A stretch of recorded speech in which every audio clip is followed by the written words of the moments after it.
Some call me Marcus, some call me Drop, but those that love me call me Eliakim. Some call me Marcus, some call me Drop, but those that love me call me Eliakim. Man, a while back, man, years ago, I was searching through the script. I was like, I was looking for a vibration that suited me, something that felt good. And, prayed to the Most High. I said, I'm going to open this book. Whatever story I find, I know the name of my vibration is in it. And I opened it up, and it was, I believe, here we go. 2 Kings 18. True story. And this is a more modern way of spelling it. Eliakim, Eliakim.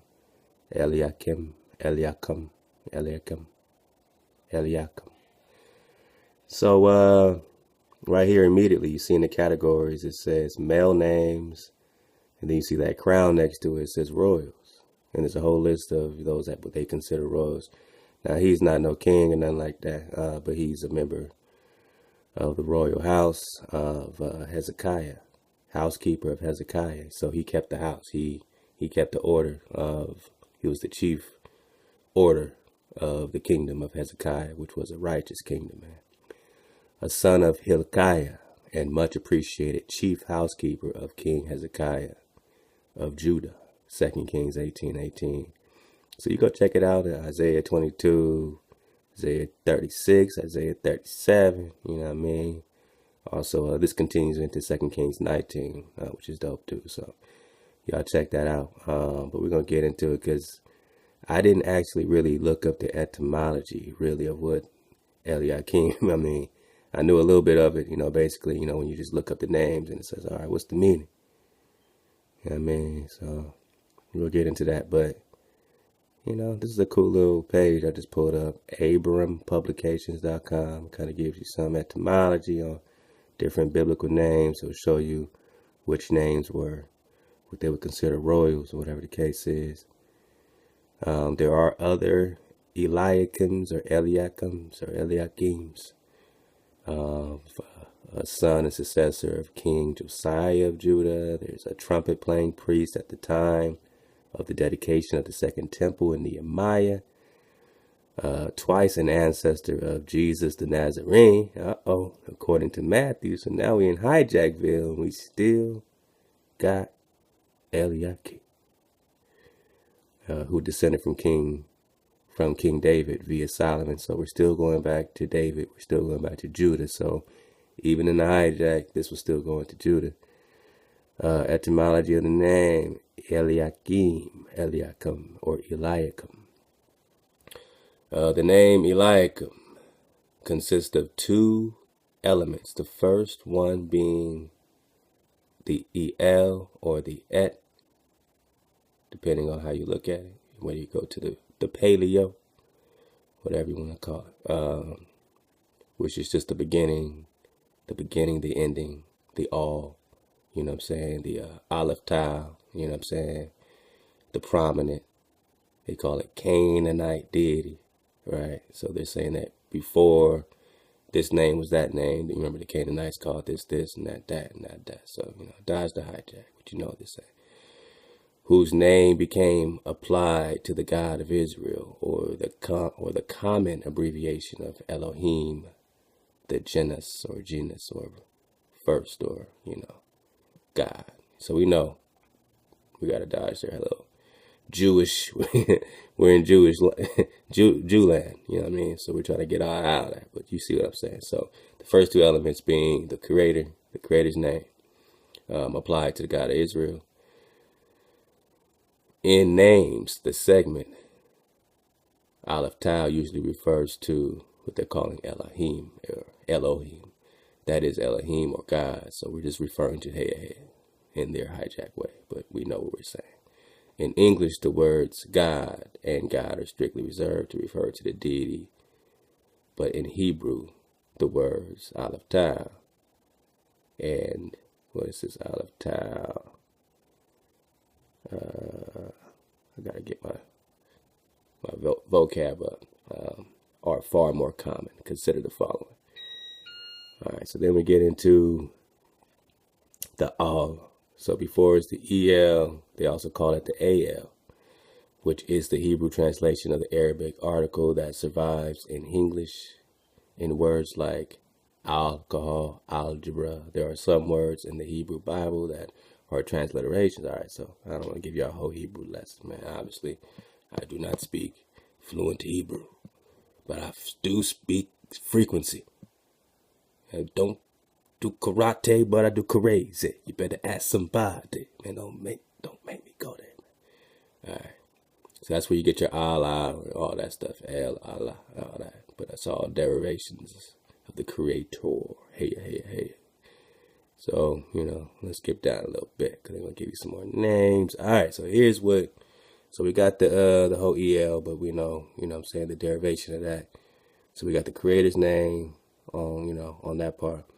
Now the last root verb, the QUM, right? So let's go back up here. So another way to spell this would be ELYAQUM. I'm trying to see if they have it up here. I know they did somewhere.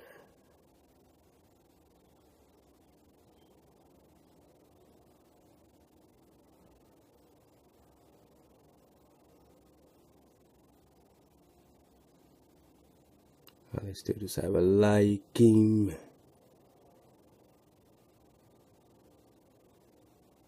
me see something right quick.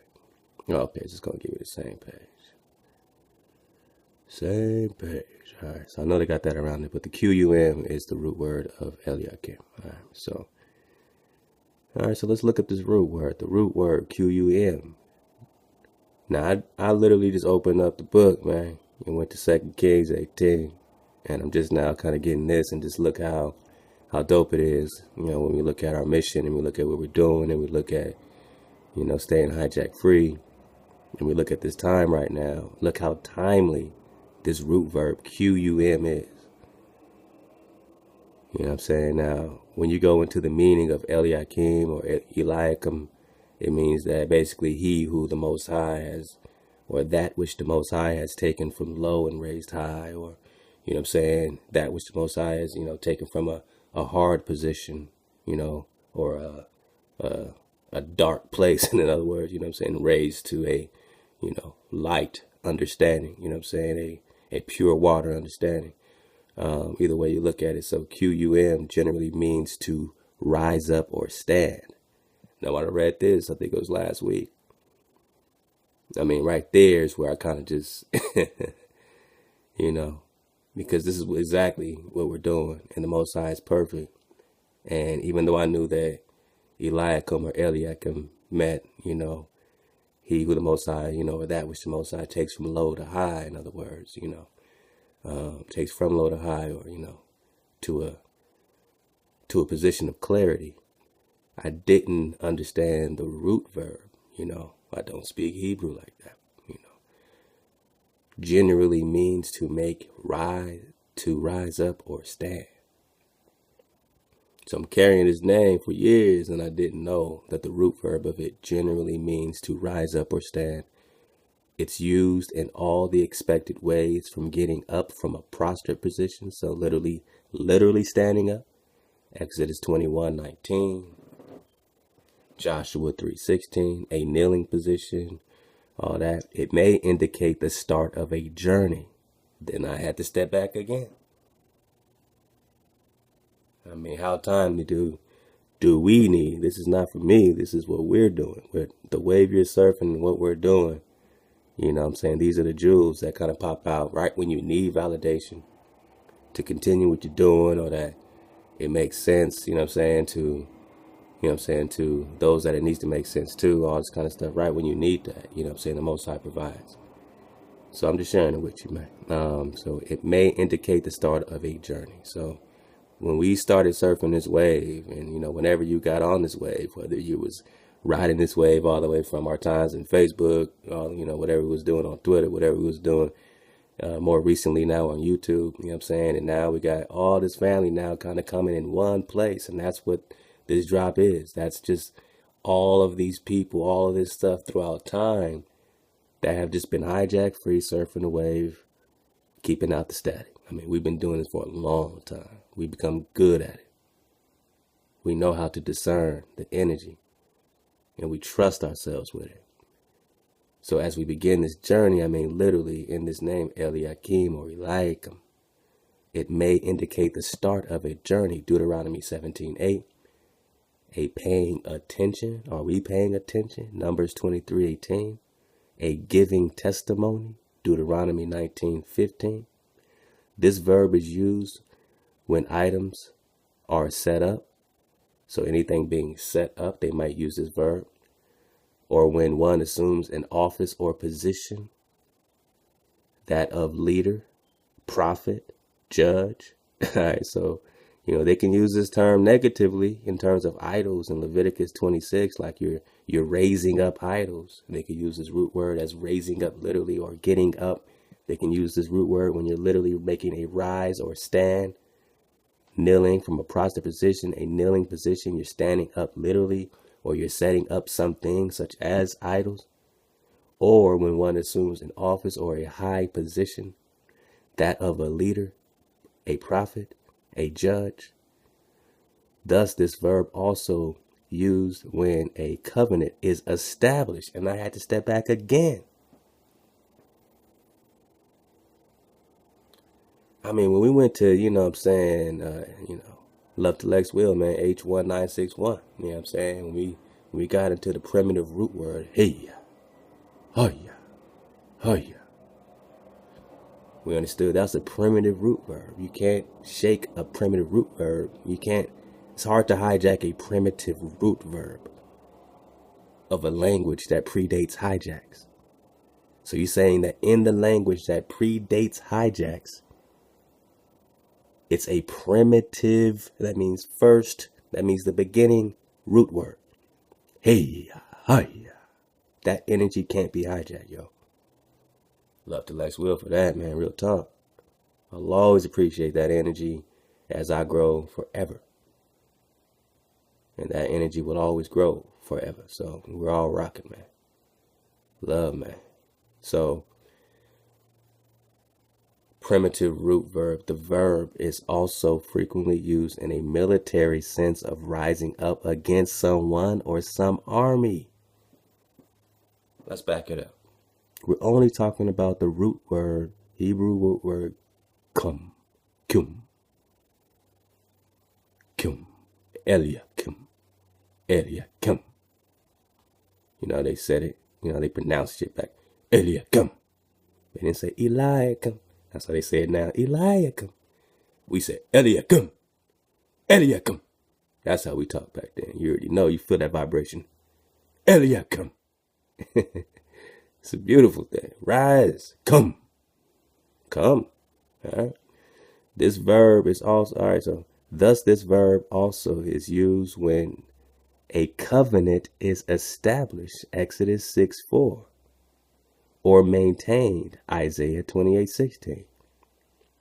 This verb is also frequently used in a military sense of rising up against someone or some army. In conjunction with God, hey, this verb often occurs in a plea for God to rise up against enemies, Psalm 3:7. In conjunction with hey, this verb is often occurs in a plea for to rise up against enemies. All right, then it goes into, New Testament stuff. Yada. But yeah, man, that was just something I want to share right quick with you, man, that we don't know what's in the name. It's a vibration. It's one thing to have a meaning, but when we break it down to the root verb, when we know that Eliakim, you know what I'm saying? You could literally spell it like this, Elyaqum.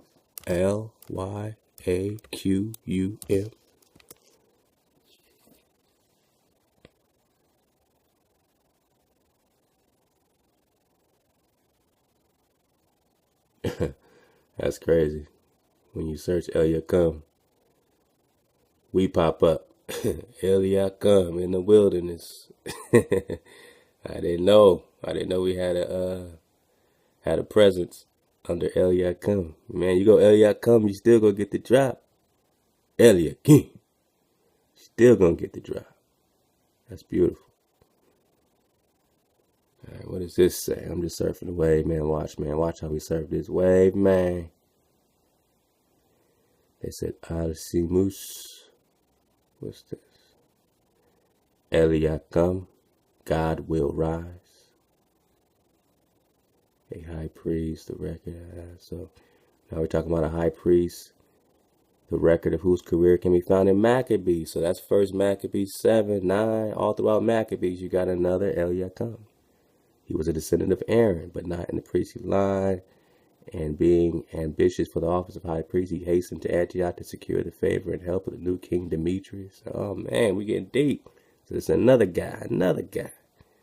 God will rise. All right, what else we got? So anyway, you see that, other people spell it that way when they get to the drop of it all. You know what I mean? So let's go. Let's go, man. Jay still got the drop. We back, man. We back.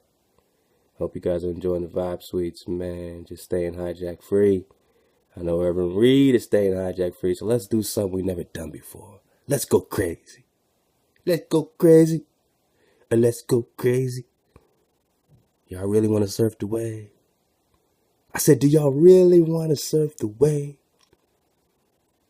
Love to everybody that's making time just to sit back and just kick back and relax and say, man, what's this drop thing about, man?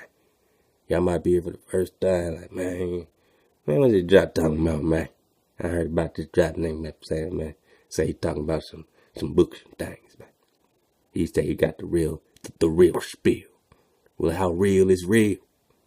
You might be sitting back wondering how real is real and what is real spill. Real spillones.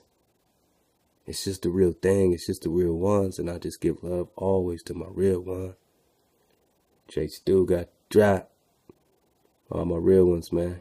All right, man. We're about to do something crazy. Now we're going to surf the wave. Relax. All right, relax. Time to take a break. We're not going to do a bunch of reading today. We're actually really going to surf the wave. So, you know what I'm saying? Always, yeah. Right quick. Everybody that's been showing love, man, I just want to give you some more love because this really does matter. It really, really does matter. You know what I'm saying? So, this thing says a measly 10K goal. And we're just getting started. We're almost at 500. We're going to creep. I don't care if it's snow pace, $5 at a time. All I know is that when Jay Stu needs it, and when the families, gathering need it, and those, Jay Stu, man, Camellia, man, the family, Shalise, Mario, awakening and returning, making their exodus from the concrete prisons to once again vibrate with our Creator and our sacred trees, cedar city. Teach me to be priestly. These funds will offer emergency support to our YouTube family.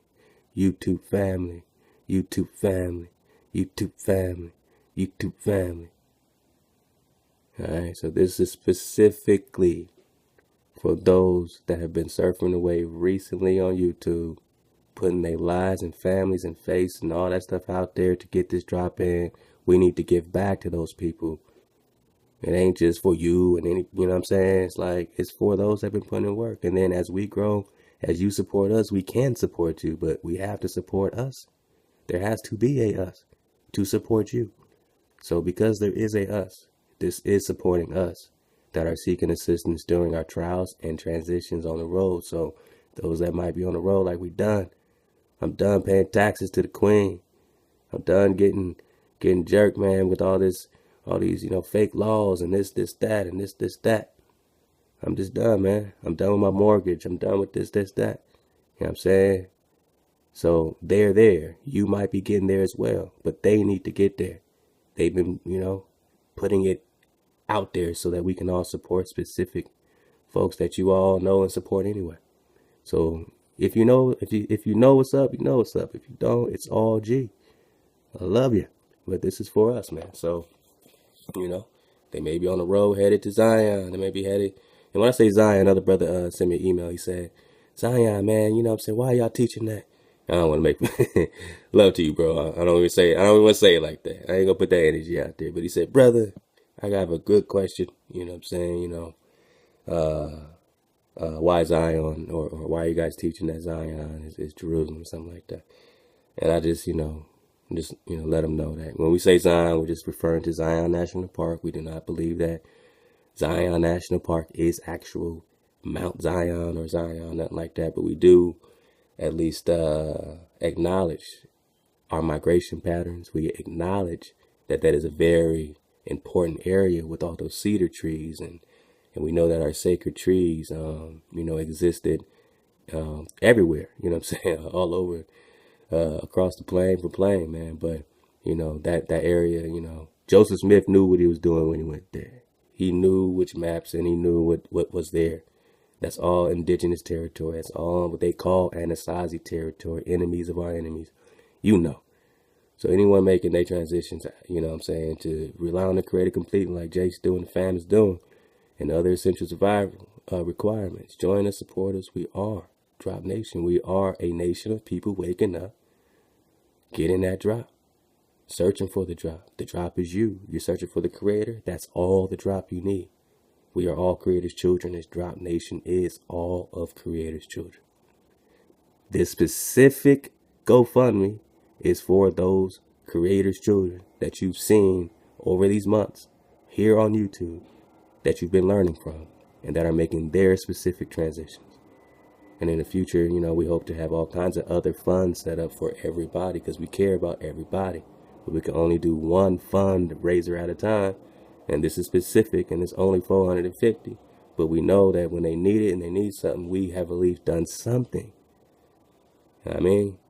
So, be hijack free wherever you are. Those that are picking certain locations like this, whatever the case is, good. We are supporting that specifically. That's all we could do at one time. That's one platform, and the platform is for all of us. We all need a platform, right? We all need a place to make a stand, to rise up. We all need to make a rise. We can't be invaded on forever. We can't be prisoners of wars forever. Eventually, there's a sign. Eventually, we know that it's time to rise up or stand. All right? Eventually, we know that it's time to start a journey. It's time to pay attention. It's time to give your testimony. All right? Eventually, we know that the covenant is established or maintained. And even in the military sense of rising up against someone or some army. Hey, be the glory forever. So now we're ready. Now we're ready to surf the wave. And I'm going to start with Irvin Reed. Irvin Reed. All right, we're going to do something crazy. I'm going to get everything about, 3 to 5 minutes. And we're going to just cover a lot. And we're really going to surf the wave. Everything that, I've been dropping right here for y'all just to get in your meantime that I think is beneficial. Everybody, it's not a personal thing, it is. But if it's dropped, I do my best to put it on here. I don't cover everything. I don't have time to. I have 4 babies, But when I can, I just do it, man. It feels good. I will be updating the library with like 40, 50 new books probably tomorrow. So look out for that. All right, Irvin. We got 3 to 5 minutes, King. I'm going to try to keep the interruptions to a minimum unless I'm going crazy and I got to say something. And we're really going to go we're going to go to each one of these, man. We're going to go to all this. We're going to give all this 3 to 5 minutes. And we're all just going to be in the classroom and we're just going to vibe. We're going to surf this wave like we've never done before. This is the meaning of surfing the wave. And this is what we do here at 432 to Drop. Whenever you want to surf the wave, whenever you want to feel, like, yo, You know, I think I'm prepared. I think I got a foundation, you know, so we try to keep it hijack free and give you the real drop, you know what I'm saying, as it comes in, because we know you can discern it, man. So Irvin Reed, feature drop, loved one, kinsman, take it away. To verify theology. Oh, from the top, Lego. Hey, what's up, everybody? How y'all been? I hope everybody's been doing all right. You know, it's been a while since I actually made a video. So, you know, life happens. I'm doing okay. I hope y'all been praying for me, and likewise, I've been praying for all of y'all. Just because I haven't made no video don't mean that I haven't been keeping up on what's been going down. Let go. You know, especially by the usual suspects, you know, Brother Lex Will, obviously, you know, King Drop, baptized, let us find the truth. You know, what's the other one? I mean, teachers be priestly, you know. And obviously, you know, a whole host of everybody else out there that's trying to edify our people with knowledge. You know, go on ahead and so every time I make a video, if y'all don't know, if y'all new to, you know, what I'm doing here, you know, y'all probably will see, and I'll be first to admit, you know, that their influences, you know, it was Let Us Find the Truth that got us all hooked up on the etymology dictionary, saying it like that, etymology, that can, you know, that's King Drop right there, you know. So, you know, when I come to my videos, I try to, you guys influence and impact me. So, you know, with that being said, I wanted to go ahead and get this out the way so I don't get flagged, obviously. And but we're gonna start off on something pretty trippy. This was something that, you know, I was getting back into this, you know, studying. Like I said, I kept up on all these series of videos. Just now getting back into the saddle as far as, you know, getting a chance to make commentary, and, you know, I'm trying to make my videos again and get back started up. So, that said, I hope everyone has had a good restful day, good restful weekend. Hope the Most High has blessed all of you. You know, much love and mad props to Jay Stu out there in Utah, and anybody else that's trying to do their thing, you know, get back out to Judah. You know, so one of the things that we if you've been paying attention to Brother King Drop, is this whole investigation, right? We got a whole investigation going on in Presbyterian. If y'all ain't checked this out, man, you know, this series here, check out all his videos, but, you know, the Emerald Tablets of Thoth, you want to see some influence and information popping out from that. You know, with this this investigation of Presbyterian, this was really something that has got me excited in a different type of way. You know, Brother Lex Will is going, you know, he always teaches and points out the different types of hijacks, you know. King Drop say, you know, let's get the babies up the bathwater, you know, that type of deal. So, I was just sitting here thinking, and let me see if I'll just open up a new one here.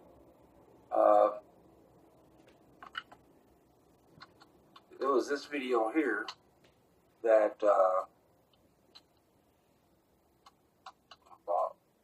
that Brother King Drop laid on us. Let's see if I can find it real quick, and then y'all can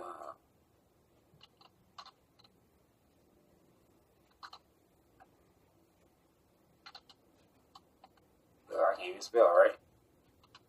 There it is. Look, it already knows what I want.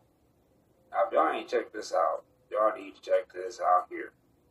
So, without further ado, we're going to go ahead and take a look. So it's extremely difficult to use the paleography to verify theology. Although people use it then to make comparisons. We have an obvious circular argument here. What we need to always bear in mind is how things get dated, particularly in ancient times. I mean, in modern times, we know to some extent how things get dated. But imagine you're a historian okay, from, say, 300 AD or 500 AD, possibly even 1200 AD or later. First of all, it's not entirely clear that your intention in writing history is the same as the intention of a modern historian, namely to give a faithful chronicle of events. We cannot take this for granted at all. As a matter of fact, it's a fair assumption that many ancient writings had a sort of moralistic purpose.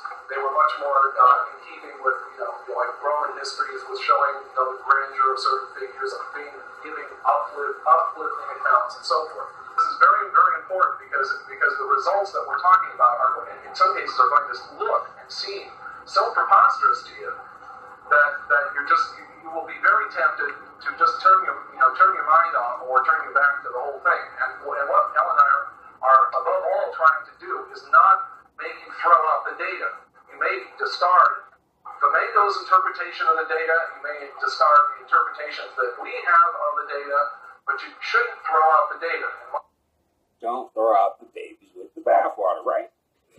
Right. Okay. In my opinion, the data is incontrovertible. You see on the right-hand side, this is the Roman Empire from 82 BC to the 3rd century AD. On the left-hand side, we have the Roman Empire from the 3rd century through the 6th century AD. Okay, we are writing the Roman emperors. Now, y'all hear that? Did y'all hear that? Let's go back. Hear that one more time. On the left-hand side, we have the Roman Empire from the 3rd century through the 6th century, 82 BC to is incontrovertible. You see on the right-hand side, this is the Roman Empire from 82 BC to the 3rd century AD. You hear that? Okay. 82 to the 3rd century. On the left-hand side, we have the Roman Empire from the 3rd century through the 6th century AD. 3rd century to the 6th century.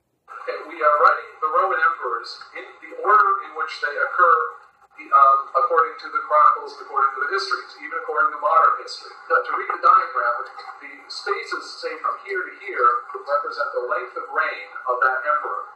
So, in other words, here's 41 years, a long reign. This diagram is supposed to show a kind of symmetry between a period of time in which you have a sequence of Roman rulers, and then a period of time more than 300 years later, in which you have another sequence of Roman emperors.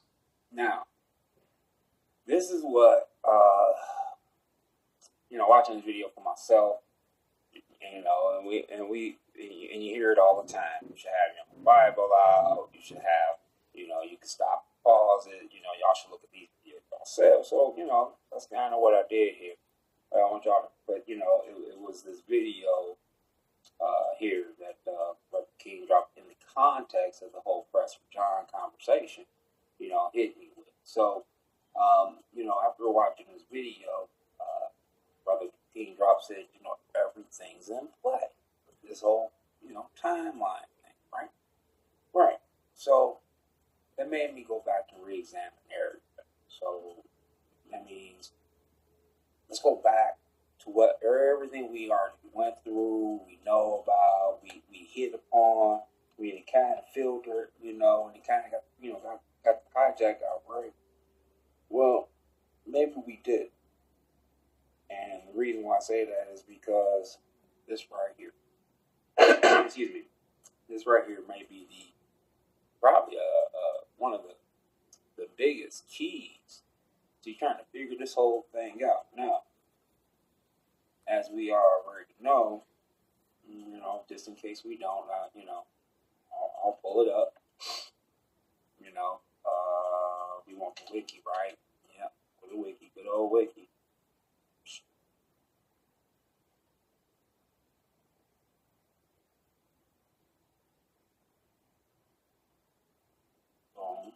Okay.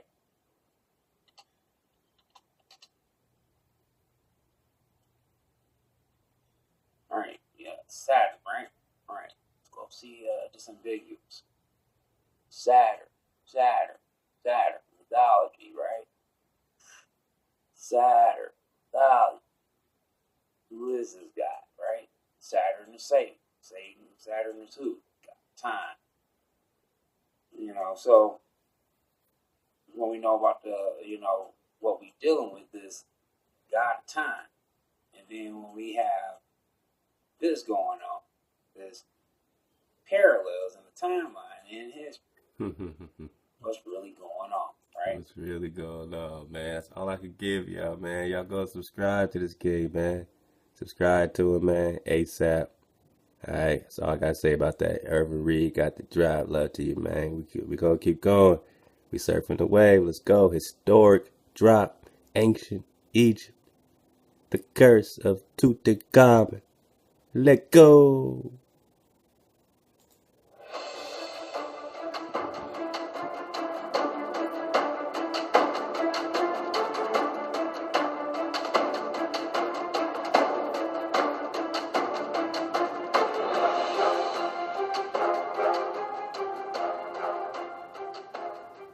This book is fascinating. Isaac, how are you doing today? Okay, thank you. Fantastic. Now, we have James Arthur, who's the publisher of New Research LLC. How are you, James? Very good, Jim, Cliff. Thank you. I'm going to call you Jim. It's easier. That'd be fine, sure. Before we get to Isaac and this amazing book, and by the way, this is, you listeners, you're going to really get some fascinating information here, because this is something that I'm a belly flop in this, man. You know, you got a couple hijacks talking, but let's belly flop. Let's go. And outside of the tombs, also in the pyramids. Okay. One of the important aspects that you describe in your book, which really clarifies this radiation sickness, is the survivors of the first atomic bomb in recent history, and that's at Hiroshima, Japan. Yes. And yes. you describe the fate of those that survived the initial blast, and how their deaths occurred because of doses of radiation, higher levels.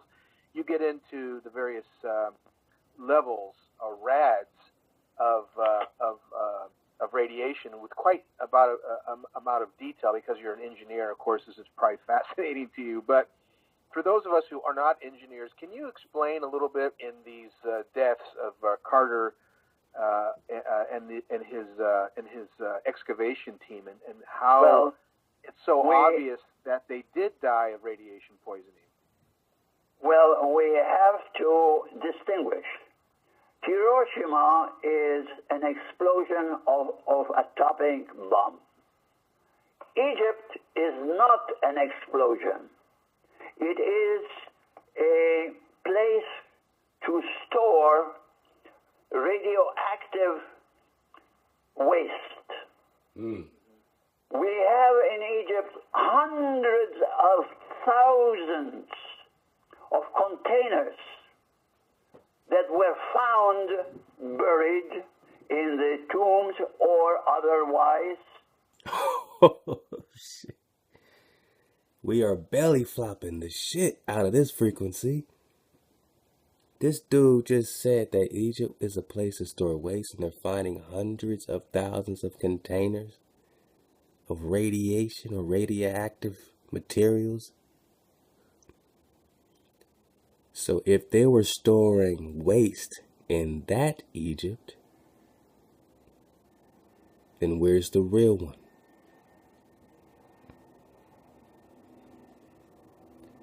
Let's go. Let's just get, I know we're surfing the wave. Let's go. With quite about amount of detail, because you're thousands of containers that were found buried in the tombs or otherwise, full of what seems to be mud, and it is mud, because they get the mud from the Nile.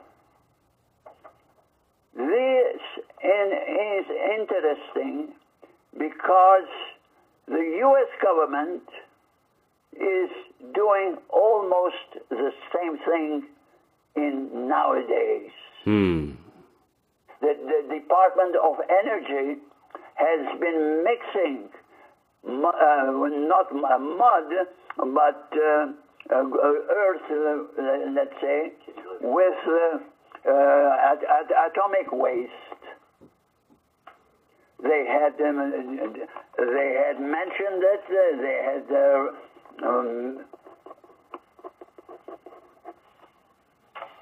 right. They could for the Washington, it was kitty litter, and they announced that about 2 years ago. So what our government is doing now is they're using kitty litter, which has a composition of clay and other binding properties to store radioactive waste. Is that what you're saying? Yes, and they made a mistake. Wow. Instead of taking regular kitty litter, they did take some, for once, they did take some other substance that had included vegetable substance. When vegetable in the mixture caught fire, it was not neutralized by the dirt. And 22 people, as I reported in my book, were hurt in the explosion. Interesting. Now, the point that you're making in that description is that you discovered that the Egyptians, the ancient Egyptians, did the same thing. They used mud and maybe some other binding elements to trap this waste product, and then they buried them in catacombs and out in the desert. Is that correct? Well, the Egyptian had nothing to do with all of this. They were ignorant people, or looking at their gods, or waiting for the orders of the gods. The gods brought into Egypt atomic waste. Bang. The gods brought into Egypt atomic waste. Why are they bringing it there, dumping it there? Ah, man, hey, I'm going to let y'all keep digging on that, man. I mean, we're just surfing the wave. Let's go. 3 to 5 minutes. Flat drop. Dean Otto. Let go. We are TFR, Truth Frequency Radio. Time to belly flop.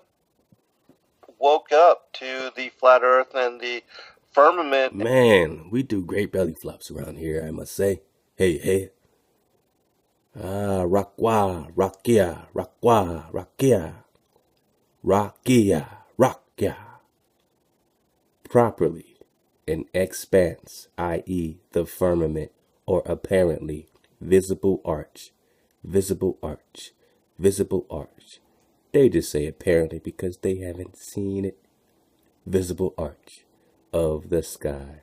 But of course they've seen it, but they don't want you to know they've seen it. The firmament. Heavens, Shamayim. When the Most High say, I spread out the heavens, Shamayim.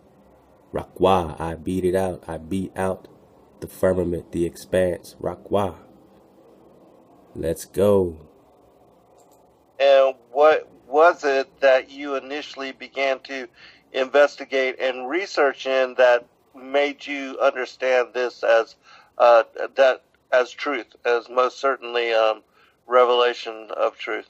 Well, it was interesting because it's really only October now, so it was a little over a year ago that I pray. I always pray the prayer in Ephesians chapter 1. I always pray. I say, Lord, please, give me the spirit of wisdom and revelation, that the eyes of my understanding would be enlightened, that I would know the hope of your calling. I'm always praying, from the Psalms about open my eyes to behold things out of your word. I want to learn. I always want to learn. And I know that no matter how. And I mean, look, when you look at these particular documents, and it's not the KJV or the NIV, this is the Targum, the Jewish Bible, and it says that is how it was, and God called the dome sky. These are the words written in the Targum. Then you were hijacked with the Copernican, but that even the Copernican went back to the same Egyptian, god of the celestial hijack. The same hijack that brought in the nuclear waste into Egypt. You see how we surf the wave, how everything connects? Those gods are the ones that told you that you were small and spinning on a ball and you had a finite number of space. You were just in a ball. You can't discover more lands because you're on a ball. I mean, there's no room for more lands. We see all the lands, right? It's on your globe. Your enemy gives you a globe of all the land. Your enemy will tell you all the land. Your enemy will show you a map of everything. Now, tell me one movie you saw or book you read where the enemy of the protagonist gave them a map of all the drop. Did not the protagonist have to keep that map on the slender? He had to keep it on the hush? Nobody ever gave the hero the map of it all. And Negro, indigenous, you are the hero. And you've never seen a map of it all. And you've never seen a live feed of your earth spinning on a ball. And you've never seen any experimentation of water forming into any ball. I'm not talking about a bubble, a zero gravity bubble. I'm talking about something that has no gravity, right? I mean, give it gravity, actually. Yeah, you can't do a zero gravity experiment and show me a bubble. You need to give me gravity because that's what you're saying on your model, that there's gravity. So show me gravity. Put a magnet in the center of water and make that water form into a ball with that magnet keeping that water there. Like your force of gravity. That is a theory, not a law. It's a theory, not a law. So in this Targum Bible, it said, God said, let there be a dome in the middle of the water. Let it divide the water from the water. Let there be a dome. Let there be a dome. Let there be a dome. A firmament, a barrier. We just got the Egypt drop. So what did Thoth say? He said he had to outrun the hounds of the barrier, right? In circles from the angels that moved in angles. Get it? Let there be a dome in the middle of the water. Let it divide the water from the water. God made the dome and divided the water. God made the dome. God made the dome. Heya made the dome. Your barrier to keep the 440 down here. And those that are trapped underneath the 440 barrier rule you. And they have all their sparkling celestial things to make you go, wow, you're God. Look at your sparkling flying machines. Look at your technology. You're God. And they're not telling you that Heya is above them. And they've been given dominion for a time. And the brother Irvin brought out this, Saturn, Satan, Saturn, God of time. So you see, so far we've connected 1, 2, 3 drops as we surf this wave. The father of time. Who gave you time? You were born into sin. Time, sine, sin, sine and cosine. Y equals sine x, time. Sine plus cosine. Look at the mathematics, sine and cosine. Sine, time and space. Sine, cosine, time and space. You're born into what they've created for you as time and space. And in mathematics, it's sine. S-I-N-E. Drop the E. It's sin. You're born into sin. You're born into time. Escape it. Go home. Let's keep surfing the wave, man. The brother Tamel, Ross Smith Bay. This is only 43 seconds, and I've never seen this before, man. This is James Baldwin. If you don't know, you better ask somebody. Writer, historian, poet. We are the Indian. 43 seconds of drop. My man, Tamel, let go. Take it away. It comes as a great shock around the age of 5 or 6 or 7 to discover the flag to which you have pledged allegiance, along with everybody else, has not pledged allegiance to you, It comes as a great shock to discover that Gary Cooper killing off the Indians, when you were rooting for Gary Cooper, that the Indians were you. That the Indians were you. He's telling his personal story. It comes as a great shock when he was young to understand this stuff, all his heroes and Indians, and then to grow up and be an educated man and to realize he was the Indian. All their blackface, Negro, Hebo, Hebrew. Columbus brought Hebrew interpreters here to find the great Khan across the river from Prester John, to find everybody looking for Prester John. Do you know what kingdom they took down? Do you know what kingdom Khan? I mean, come on, man. Indians were you. What? That the Indians were you. What? It comes as a great shock to discover that the country, which is your birthplace, and to which you owe your life and your identity,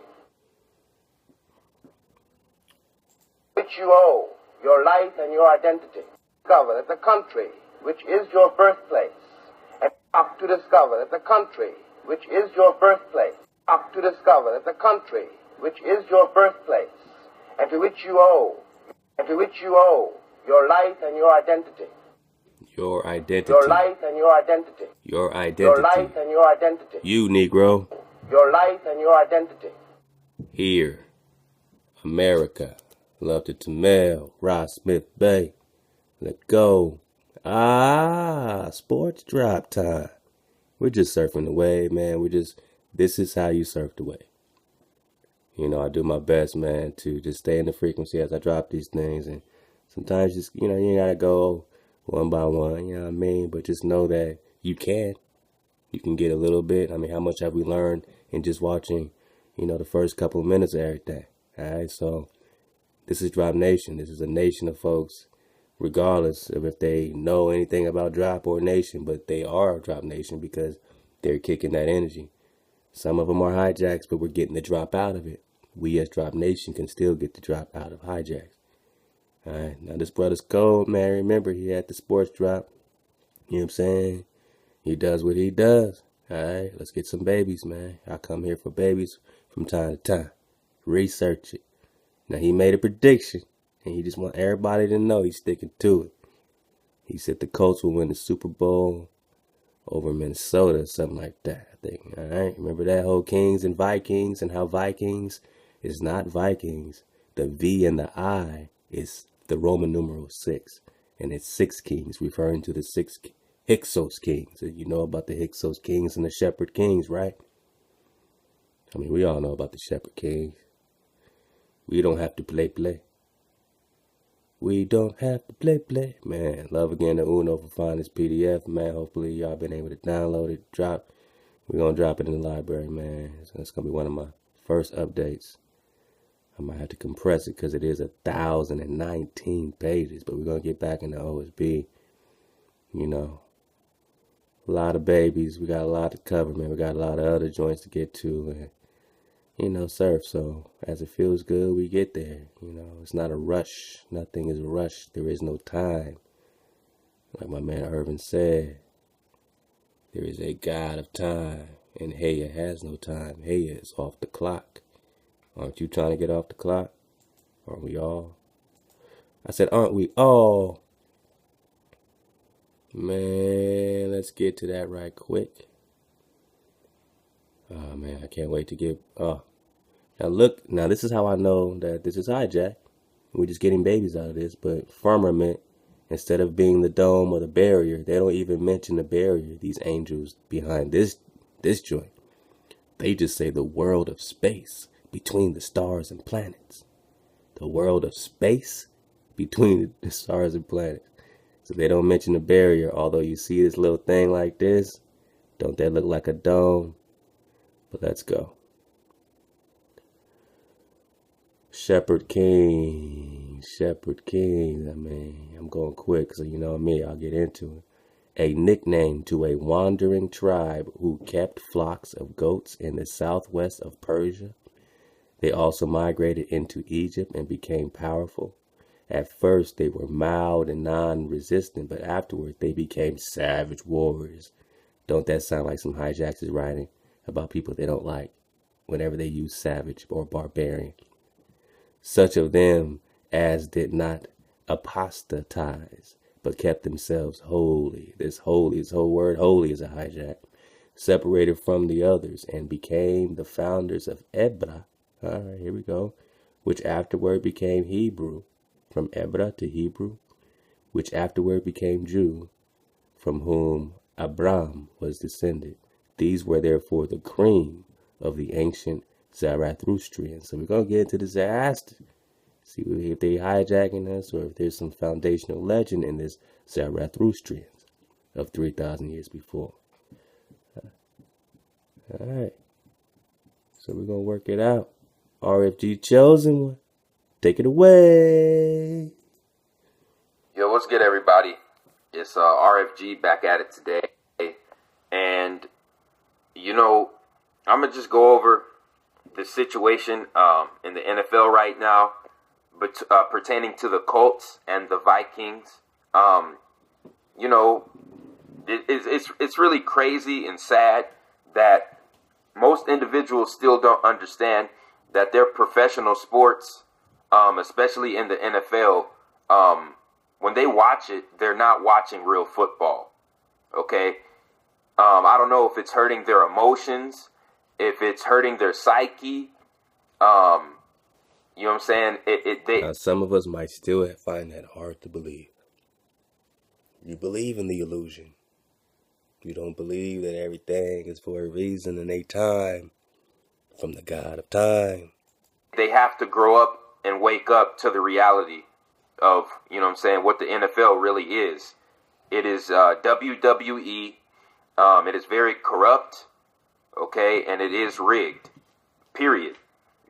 Okay, now I'm just going to go ahead and let you guys know, while everybody is getting upset and acting like complete morons, I actually predicted the Colts to start 3-5 on the season.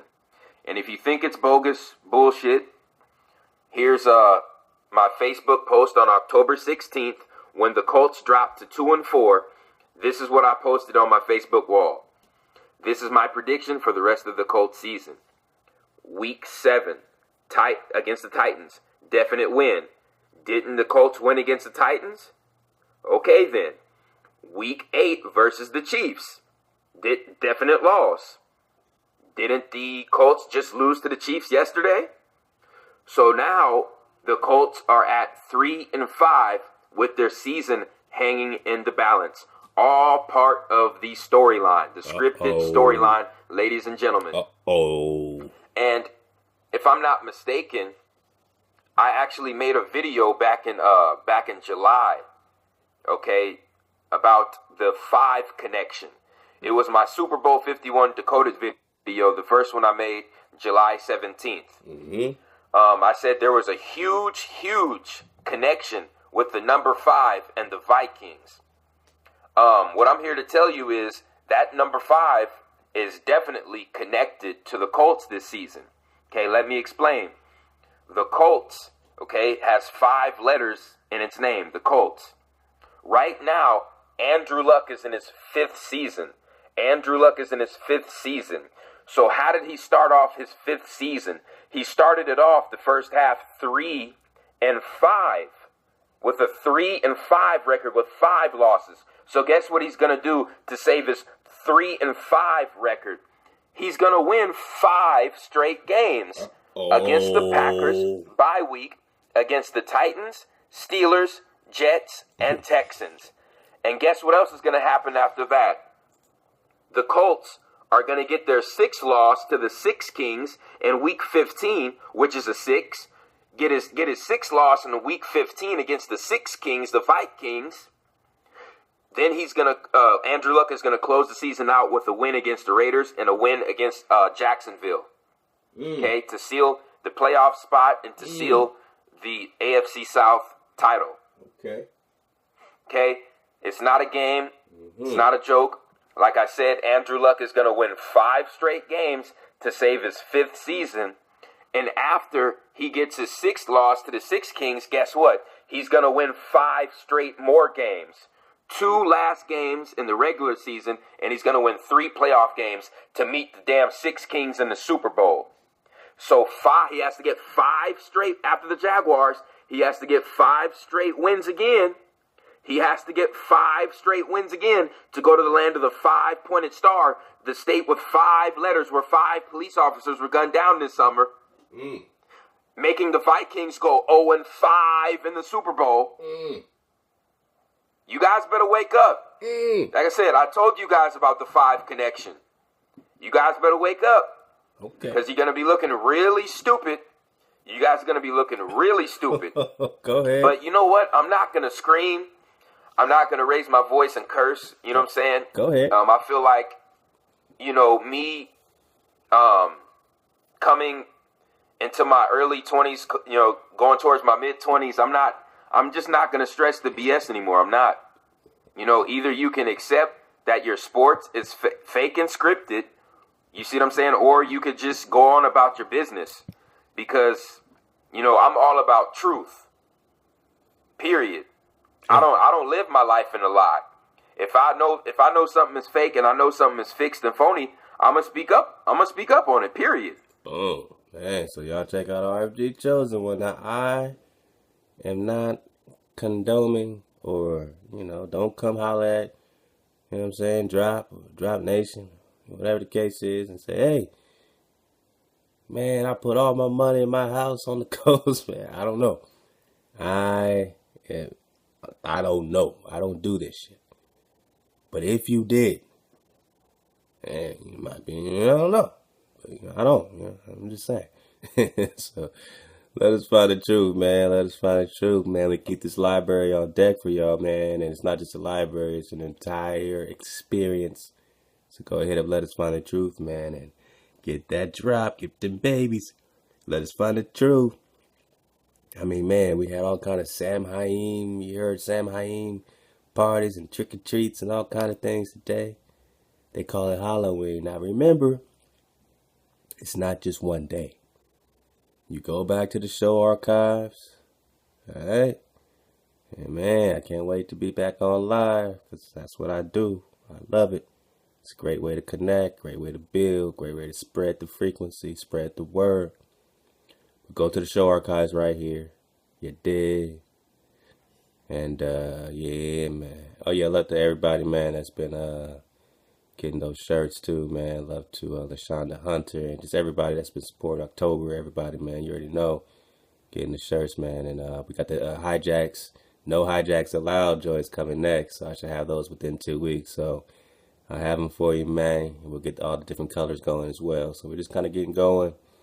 You know what I'm saying? Support this. This supports our cause, our frequency. As you know, we're getting our thing together. You know what I mean? So if you want to support how we rock and it makes sense, cool. If not, man, surf the wave and keep it fluid, man. Be water. Let us find the truth. Halloween, Drew, and Mound bidders. What the? Keep it away. Take it away.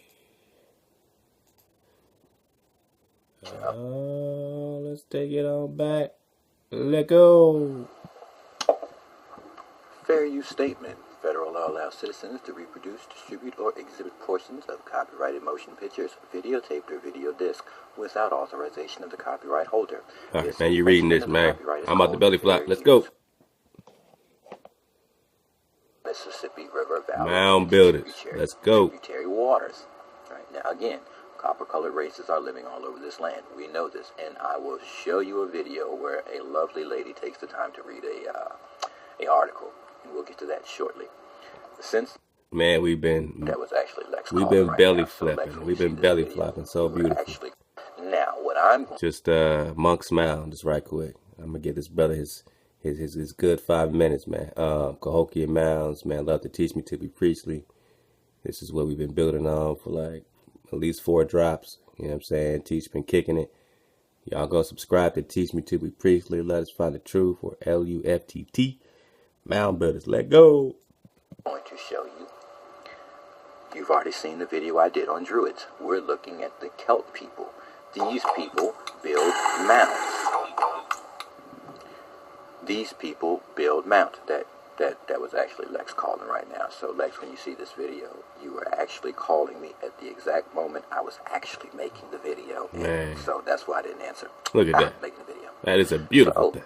As we went through in the Druid video about the Celts and the islands they come from, the Welsh and so on and so forth, which we have already just read in this video again to see this Halloween thing, we understand that now these people built mounds and they put dead bodies in it. But here we find a Bronze Age adolescent was also discovered in the mound. Right? I didn't read this far earlier, and now that I've read this far, I actually want to read more. But who knows what more surprises are going to come down through this as I continue to read. So I'm going to stop here. I'm just going to go back to the main point of this video. We're talking about Happy Druids Day, right? Pursue with shouts to shout in the chase. Chase what? Your desire. Desire for what? Love, sex, loveliness, beauty, charm, beloved object. Right. So, Halloween comes from this Celt people, and they were basically, well, you know what? Halloween, I'm not going to say comes from them, because, well, let's just go read more before we jump into all that. All right, so Samhain, right? The Mound of the Hostages, a Neolithic passage tomb at the hill of Tara, is aligned with the Samhain sunrise. It is mentioned in some of the earliest Irish literature and many important events in Irish mythology. Happened or began on Samhain. It was the time when cattle were brought back down from the summer pastures and when livestock were slaughtered for the winter in the late Renaissance through the early 19th century. So it was a time of slaughter, people. Now, I was just trying to tell y'all that it's not just October 31st. The most high, negative, bloody time for these people was, I believe, the 1st or the 2nd of November. The 31st is just, it was called All Hallows Eve. And it became Halloween and Samhain. All Hallows Eve. You did. So right now, this is Halloween, so this is just the eve of All Hallows. November 1st is when it goes down. November 2nd is when it goes down in their private quarters, in their private sacrifices, in their private, you know what I mean? So don't think it's over. This was just the celebration of what's to come. So everybody brace yourself for this energy, and you got to have foundation. You know, the Renaissance is basically the rebuilding period, right? 19th century, as at Beltane, special bonfires were lit. These were deemed to have protective and cleansing powers. Now, we already understand the Druids, right? They believe in divination, magic, witchcraft, wiki, Sam Wiki, as Brother Lex has already brought out. These were deemed to have protective and cleansing powers, and there were rituals. And we know Druids did what? They practiced rituals involved. Like Beltane, Samhain, was seen as a liminal time when the boundary between this world and the other world could more easily be crossed. So these people deal with familiar spirits, right? This meant the AOC, the spirits or fairies, could more easily come into our world. Most scholars see the AOC as remnants of the pagan gods and nature spirits. At Samhain, it was believed that the AOC needed to be procreated to ensure that the people and their livestock survived the winter. The souls of the dead were also thought to revisit their homes seeking hospitality. Feasts were had at which the souls of dead kin were beckoned to attain and a place set at the table for them. Mumming and guising were part of the festival and involved people going door to door in costume or in disguise, often reciting verses in exchange for food. Verses, oh no, ritualistic charming, right? because these people practice what? Witchcraft. We've already been through this. This is that connection of voodoo and that was created from symbiosis and syncretism. All right, so often reciting charms or incantations in exchange for food. The costumes may have been a way of imitating and disguising oneself from the SC divination rituals, and games were also a big part of the festival and often involved nuts and apples. In the late 19th century, the pseudo-historians Sir John Rees and Sir James Fraser suggested that it was the Celtic New Year, but this view has been debunked by some other scholars. In the 9th century AD, Western Christianity shifted the date of All Saints' Day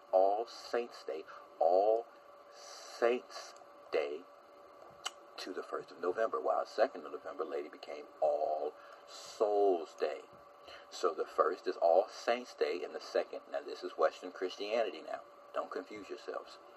The 1st day of November is All Saints. The 2nd day is All Souls. Over time, Samhain,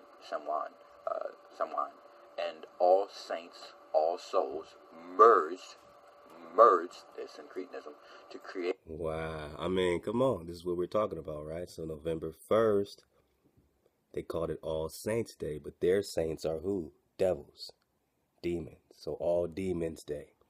Don't get it twisted with the saints. Then November 2nd is All Souls Day, fool. So y'all thought Halloween, I mean, they just look and they take the innocent, they take your children.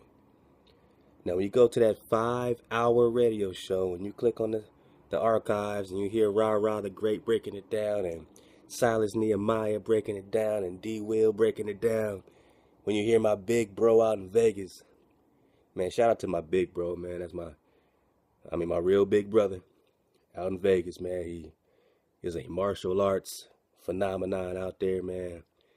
He used to just whoop me up until I learned how to scrap, you know what I'm saying? But love to my big bro, man, Political Mike, man. So I can't wait to get the family. I mean, that's why I told people, like, man, we've been doing this, man. Like, just, no trip. But yeah, man, All Souls Day, man. So, we're just surfing the wave. Love to let us find the truth, man. Y'all go dig in that library, man. Keep it going. Oh, boy. My man, yo, man. Hi, Marv, man. Drop Nation. Flat Earth in round circumference? What? What does it mean? What does it mean? Quarantine camps in your communities? What? Get out. Get out. Quarantine camps, FEMA camps. Hi, Mark. My brother, your brother. Take it away. As to what becomes of it all, it really boils down to our ability to accept. Ready to belly flop? We got a belly flop. We're going to belly flop. These terrible things will happen when they get released, because when they're out, they're out. Let me back it up. Here we go. Trying to fool us by us thinking we're trapped. You get it? Huh. Are you putting it together? And they're using numbers to do it. You understand? Numbers. Whether it's number of thoughts, which is inhabitants, the speed of thought, which is numbers, speed. You know what I'm saying? But numbers of deaths, numbers of thoughts. You know what I'm saying? They're tallying up. You know what I'm saying? They're taking the stats of our thoughts. They're taking the stats because our thoughts, you know what I'm saying? Defend the actions. You get it? And so they're taking stats of numbers. It's deep. Just take your time. Think about it. But they're trapped. They're trapped. And we're free. And we're free, man. He's going over to Fibonacci. We're going to get back into that Fibonacci, get into some frequency drop. And I always remind everybody, because, it's amazing. But, it's good. It's good to have a reminder to come back home, to know that what we do here and the sword that our Creator gave us to swing and to share has always been, on the bottom of that handle throughout that whole sword. If you turn that handle and you look down on the bottom of it and you got that circle on the bottom of your handle, on the top of that would be hey, right? So you got scripture, we're always trying to get the babies out. We're always trying to search. We're always trying to understand, you know what I'm saying, what prophets and which prophets are hijacked free, and can we hear our Creator, you know what I'm saying, in that writing, in those words? Can we decipher it? Can we get to the root of it all? So at the top of our sword, we got our scripture, all right? Hey. Then we got our frequency, 432. We got our Fibonacci. We understand what's happening with numbers. Remember, numbers were not invented. They were discovered. I'll say it again. Numbers were not invented. They were discovered. So how low does it go? How real is it?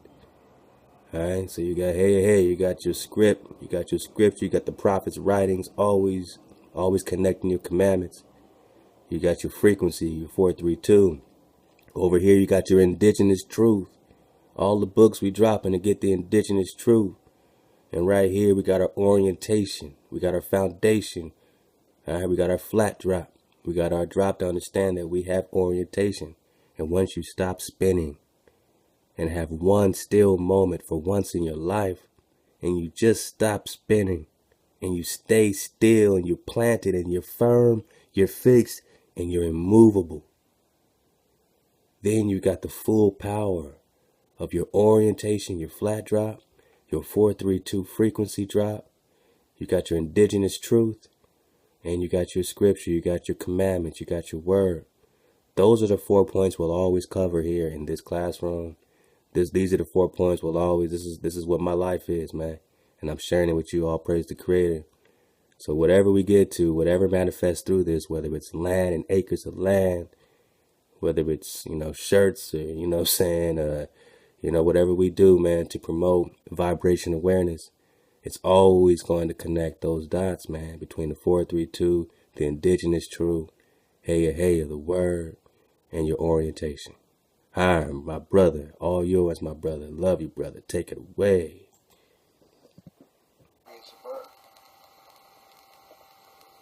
He created this for us. The chained angels that are locked up, they're the ones that want to break out, and they're the ones seeking human assistance to keep it broke out. I think that puts more in perspective on Revelations and I mean, what better way to fool the masses into making us think that we're the ones trapped when it's actually them that are trapped. And, they're just fooling the world into getting released, and that's why these terrible things will happen when they get released. Because when they're out. And then they're free to, torture people and, as they're called, the scorpions that sting and torment people for many, many months, as Revelation says. I mean, it's just the stuff that's coming together, you just can't ignore it. I'm gonna do a double belly flop, man. I know this king got so much he's featured. Look at all this great feature, man. Let's do it right here, cause I know he's going in on the GoFundMe. My man Hiram, man, love you, brother. Let's go. Fear that the children won't survive because they haven't taught them shit. Because we haven't taught our children shit, which is true. We haven't taught our children shit. We have spoiled our children.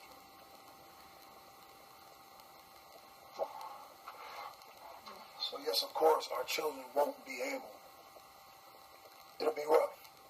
The first couple. And you see, man, my brother's, not feeling good, man. So you gotta, when I say support Drop Nation headed home, I'm saying support the YouTube authors and the people I'm featuring and stuff like that.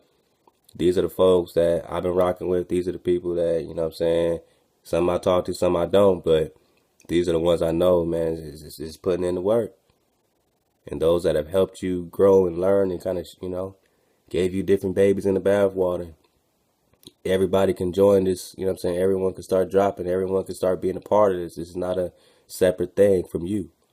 We support, man. If it's dope, it's dope. If it's right, it's right. If it's energy, it's energy. So come with it. You know what I'm saying? Rock with us. We need multitudes, man. Rock with us, man. Be free with us, man. Find the way with us, man. Search the narrow path with us, man. Go home with us, man. Drop Nation headed home, man. All right, man. You already know, man. So that's why we are trying to get land so that we can come join together with our children and be able to move slowly into the inhabitant of being off the grid by raising our children on the land, practicing the commandments of the Creator. Come on. So that we're re-teaching what is already in our children, what is already in us, what is innate in us already. We have to reprogram ourselves through action and through thought to live like God's children, like the Creator's children once again. And that is a process. So that is why we are building a stepping stone to the grid, because it's all about a process. But you better get your ass up, or you're going to get left behind. So stop playing with it.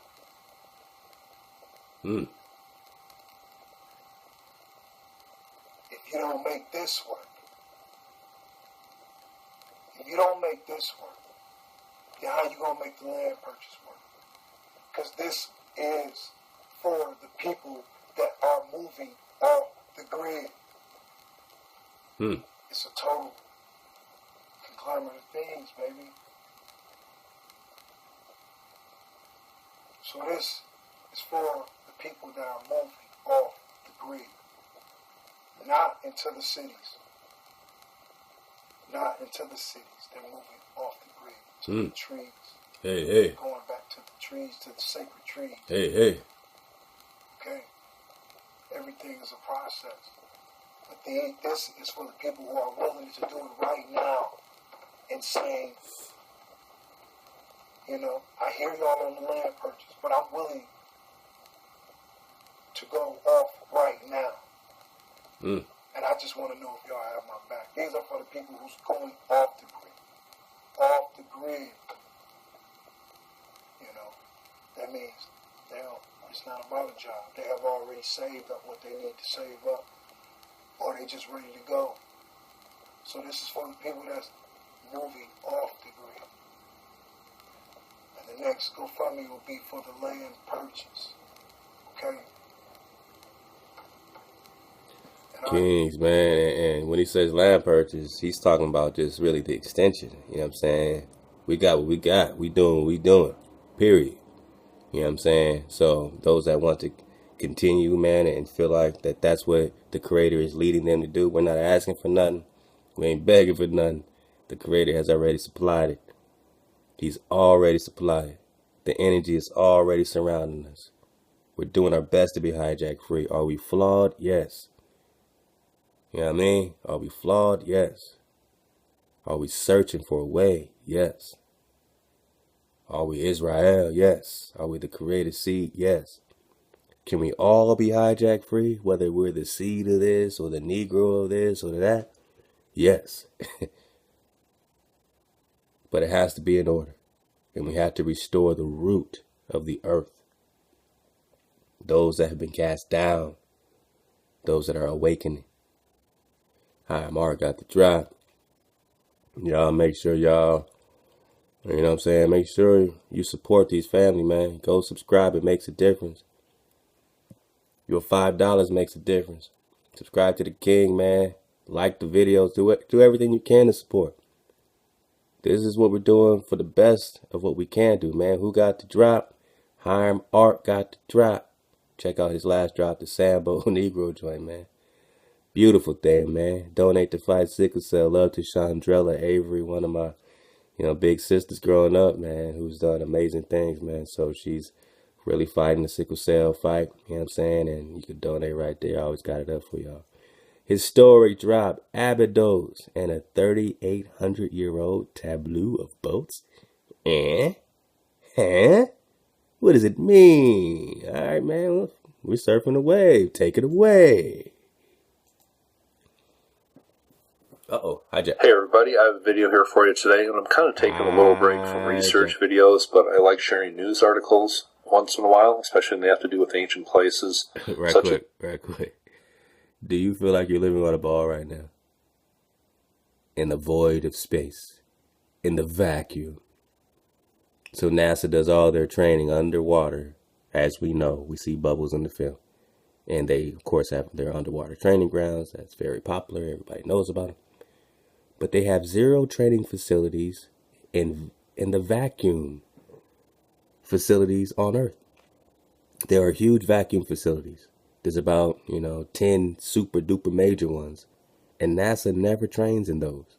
They never train in vacuums. They never train for a vacuum. Look it up.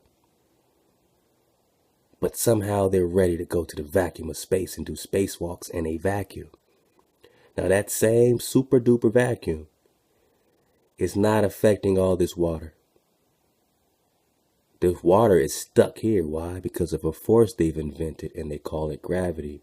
And Einstein couldn't prove it. No one's proven it. So they left it as a theory. Well, I have a theory. Since you can get away with having a theory and making everyone believe in your ball, you think Africa is curving for your ball? Your ball has a 26,000 mile circumference, right? So your curvature, every mile must dip, 6 inches, 8, one of those. Whatever the formulas are. But yet, they can't find curvature, no measurable curvature on the entire Earth. They say your Earth is spinning, but they won't show you any live footage of your Earth doing one rotation, nor do you need to see it to believe you're on a ball of water. And that there's some force in the middle keeping all this water perfectly still. While this ball rotates at what they call, look it up, 1,100 miles per hour. Going like this. And the water doesn't fly off in the vacuum. This force of gravity is so strong it keeps your water perfect. But the birds can just fly as they wish. Not affected by this gravity force. This gravitation that keeps all this millions and trillions and kabillions of tons of water stuck to your ball, not going into the vacuum and void of space, not flying off as it spins on a wobble at 1,100 miles per hour, in which NASA says this ball is traveling 67,000 miles per hour, chasing a sun that's going 540 miles per hour in what they call the Milky Way galaxy, that's traveling 2.5 million miles per hour. And all this curvature in this ball and no water spewing off. Do you believe it? Do you need proof? Well, tell NASA to give you proof. Tell them to give you images that are not composites, not paintings. You've never seen a real picture of Earth, but you believe it. So those that don't want to believe in the Creator, but they believe in the force of gravity, those that don't want to believe in order, but they believe in their magical ball with water stuck to it with a force that's keeping it perfect without any experimentation whatsoever. They believe they're going around the big, gigantic sun, when your sun is only 32 miles in diameter, and it's revolving around you. But that's all I got to say about this image on Google Earth. Abydos, a 3,800-year-old tableau of boats. Take it away. This is the one we're flying into today, and I was made aware of this article that came out today about a discovery that was made in ancient Abydos, Egypt, along the Nile River here, and I thought I would share. Whoa, that might have been a drop right there. Did y'all hear that shit? What did he just call Egypt? Do with ancient places, such as the one we're flying into today, and I was made aware of this article that came out today about a discovery that was made in ancient Abydos, Egypt. Abydos. Abyssinia is Ethiopia. Abydos is Egypt. Let's keep going. Along the Nile River here, and I thought I would share. But I have actually made a video about this general location about 2 or 3 years ago, and I'll leave a link for that video below. But out here in, I think what is described as southern Abydos, right below this mountain here, and this is called the mountain of Anubis, is the really undocumented tomb of the pharaoh Senroset, coming from the 12th dynasty about 3,800 years ago. And the Penn Museum has done some excavations out here. Now, pay attention to this 12th dynasty stuff, because some scholars say that that's the time of the Exodus now. Where was it taking place? We're still getting some babies, man. But 12th dynasty seems to be ruffling a lot of feathers. They keep trying to put it in the 18th dynasty, the Exodus. And more this 12th dynasty is starting to make more sense. But we also have a timeline situation, right? Ain't that right, my man Irvin? I said, ain't that right? Let go. And they are the ones who authored this story I'm going to read in just a second here. But really, there is no documentation, just one lone picture of this area here on Google Earth. But this is a pretty important pharaoh, coming from about 3,800 years ago. And let me just read this article here, and this comes from Live Science. And it says, 3,800-year-old tableau of Egyptian boats discovered. And here is the room that was excavated with all the boats on the walls. It says, more than 120 images of ancient Egyptian boats have been discovered adorning the inside of a building in Abydos, Egypt. The building dates back more than 3,800 years and was built near the tomb of Pharaoh Senroset III, archaeologists report. The tableau, as the series of images is called, would have looked upon a real wooden boat, said Joseph Wegner, the curator at the Penn Museum at the University of Pennsylvania, who led the excavation. Only a few planks remain of the wooden boat, which would have been constructed at Abydos or dragged across the desert, Wagner said. In ancient Egypt, boats were sometimes buried near a pharaoh's tomb, and I have showed many depictions of that. It says the largest images are nearly 5 feet, 1.5 meters in length, and show large, well-rendered boats depicted with masts, sails, riggings, deckhouses, cabins, rudders, oars, and in some cases, rowers, wrote Wagner in an article published in the International Journal of Nautical Archaeology. Some images are small and simple, and the smallest reaching only about 4 inches or about 10 centimeters in length. It says, though 120 images survive today, there would have been more incised on building walls in ancient times, Wagner wrote. In addition to the boats, the tableau contains incised images of gazelle, cattle, and flowers, he noted. Near the entranceway of the building, whose interior is about 68 feet by 13 feet, which is 21 by 4 meters, archaeologists discovered more than 145 pottery vessels, many of which were buried with their necks facing towards the building's entrance. The vessels are necked liquid storage jars, usually termed beer jars, although probably used for storage and transported a variety of liquids.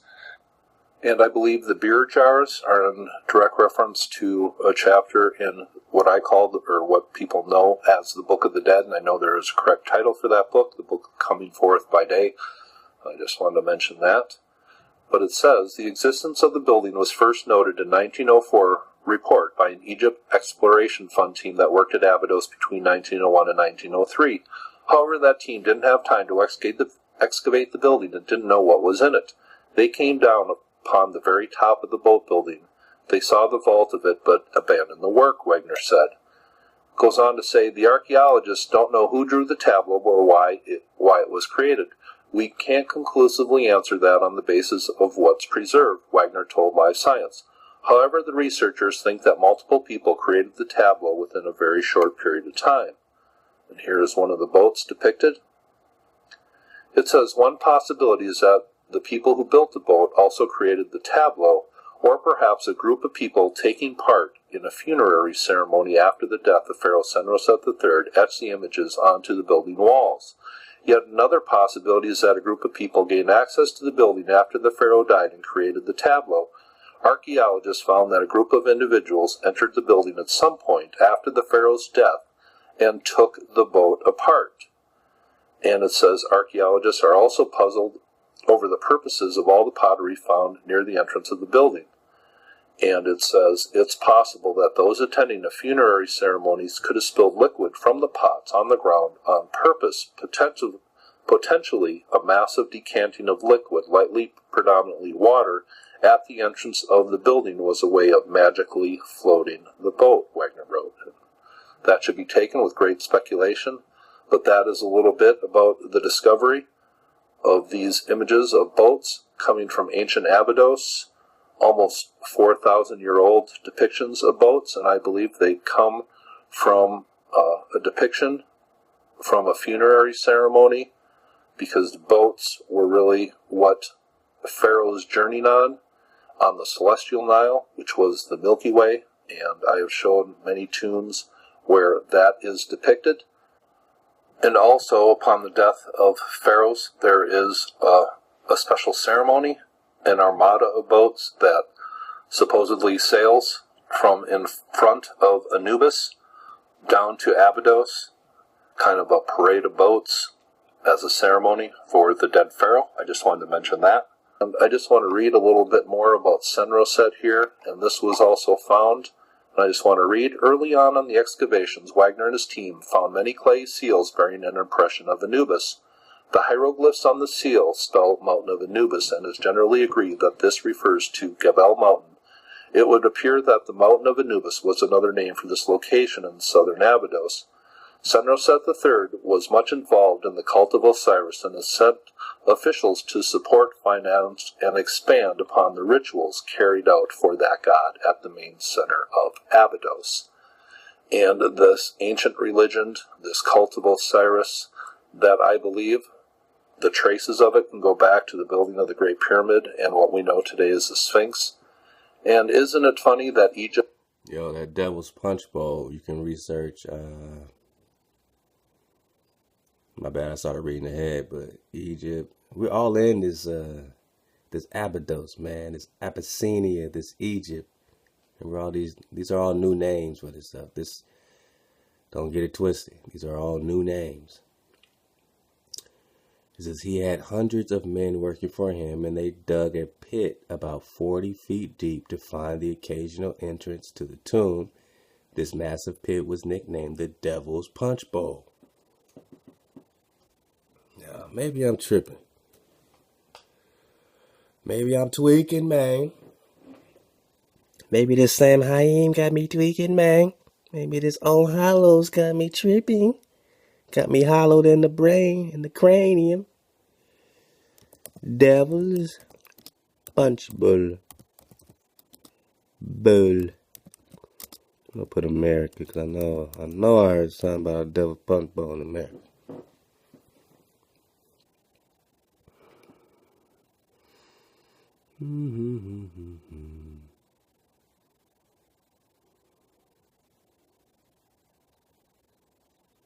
Mississippi.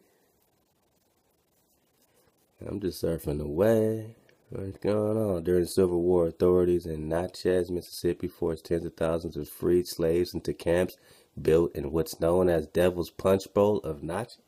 Come on, man. Come on, man. I can't make this shit up. I'm just surfing the wave. Hey.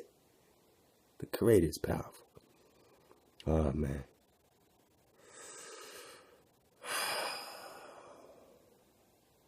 Some call me Marcus. Some call me Drop. Those that love me call me Eliakim. Okay. Oh, what they do?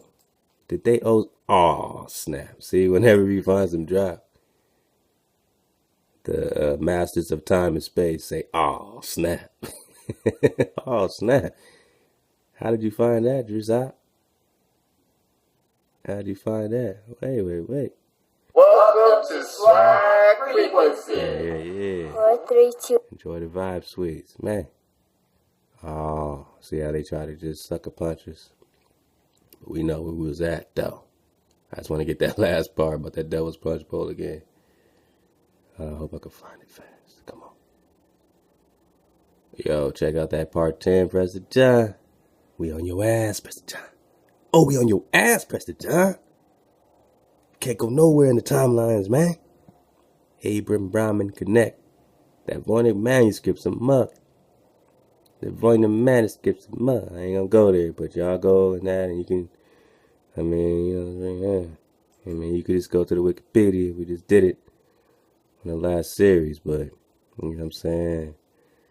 This joint has been studied by professional and amateur cryptographers, including American and British code breakers from World War I and World War II, and no one has yet succeeded in deciphering the text, and it has become a famous case in the history of cryptography. So this text is being kept at the Benick Rare Book and Manuscript Library at Yale University. It is a early 15th century reprint of the 12th century joint, 12th century 1100s that they are tying back to Prester John. Prester John. Oh, Prester John. Don't you go nowhere. Let's go. And it says 3800 in Abydos, Egypt, called would have ancient Egypt, both International Journal of Mineral, in addition to the 45 pottery vessels, many of which were buried to a chapter of what's preserved. Wagner told people taking part in a funerary ceremony after the and it says at the entrance of the section from a funerary ceremony, because kind of a parade Stal Mountain of Anubis, and it's generally agreed that this refers to Gebel Mountain. It would appear that here we go. Man, hey, it's amazing. All right, so we're only talking about Egypt, right? We're talking about Ambis or Ambos. We're talking Egypt. No one mentioned America. But this is my issue, and this is our issue, and this is what we're saying. We're going to get ready to make our dismount. No one talks about here. No one talks about the Grand Canyon. No one talks about the over 1 million acres and over 2,000 habitation sites. They call them habitation sites. That's just a city. So there's over 1 million acres, or equivalent to over 2,000 cities, that the Grand Canyon consists of, that have yet to be excavated or seen at close range. I'm not making this shit up. 1 million acres or 2,000 habitation sites here in Arizona, Grand Canyon, Colorado, all that have yet to be even seen in close range. Does that mean that there's a frequency that's protecting some ancient drop? Why have they not gone in close range to the over 1 million acres in Arizona, where they're getting out all the mummified bodies and Egyptian artifacts, and they're telling us it's coming from over there, but they're getting all that out of here. And here, they get caught slipping. We're only talking about Egypt, exploration fund. We're talking about the Code of Osiris in Abydos, or Egypt. We're talking about the Pharaoh Samsuret III, and they said that this is a very non-documented pyramid. Well, why is it non-documented? Would it be leading to drop? Is that why they keep it on the low ski? He had hundreds of men working for him, and they dug a pit about 40 feet deep to find the actual entrance to the tomb. This massive pit was nicknamed the Devil's Punch Bowl. Unfortunately for Wegal, the subterranean areas were extremely hot, dark, and claustrophobic, and he did not last long at the site. So we're just talking about Egypt and what's called the Devil's Punch Bowl in Egypt. And all we did, my peoples, is surf the wave.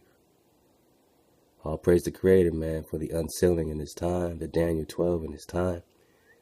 And all we found was this: during the Civil War, authorities in Natchez, Mississippi. Now, you go back some drops and you'll find connection between this Mississippi and the Nile River. forced tens of thousands of freed slaves, Hebrews, Negroes, Negroes, Hebos, Negroes, into camps built in what's known as the Devil's Punch Bowl of Natchez. So now we're in Mississippi. Concentration camps, people mostly associated the term with Nazi Germany. Oh no, not those Jews. But historians say it's true. They also existed in America. So we have this Jewish tie to people that existed in America, and Columbus came here to conquer the holy city, he says. To conquer the holy city. Mass graves remain in the Devil's Punch Bowl of Natchez. So you have mass graves in something that's supposed to be connecting to Egypt. Something that's supposed to be connecting to Samseret III, what they're calling the Devil's Punch Bowl. And this pit, this massive pit, was named Devil's Punch Bowl. Alright? And it's supposed to be there, but we're finding another Devil's Punch Bowl here. And it's in Mississippi. And that Mississippi River runs north and south just like the Nile. And so much has been replicated there. But is the Mississippi the original? I know. But when we're bringing up Nazis, and we're talking about Jews, and we're talking about America, and we're talking about Hebrew interpreters, and the Devil's Punch Bowl, and y'all look this joint up, I mean, y'all see how I found it. I just typed in Devil's Punch Bowl America, which means you can find it. And you come back here after surfing the wave, and you go into the library because you want that drop, and you say, man, what's in the drop for me, drop? What can I get out of here today? How can I build on something? Welcome to Swag Frequency. I just want to be in Swag Frequency. That's my baby. That's my baby. That's my baby. Let go. So, I'm just trying to surf the wave a little bit. It don't take as much, and it don't take as long to get all the drop and all the babies out the bathwater. We're going to be going back into American Holocaust real soon, yo. It's going to be a beautiful thing.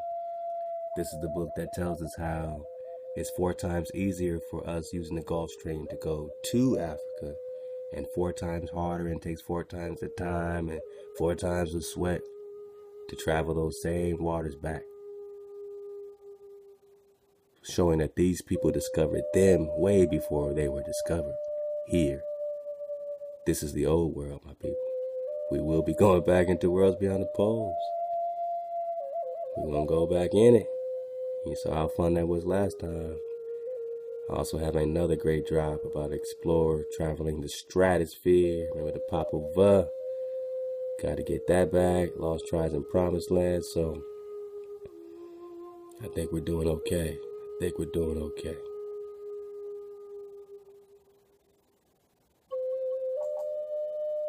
And this is how we'll make the dismount.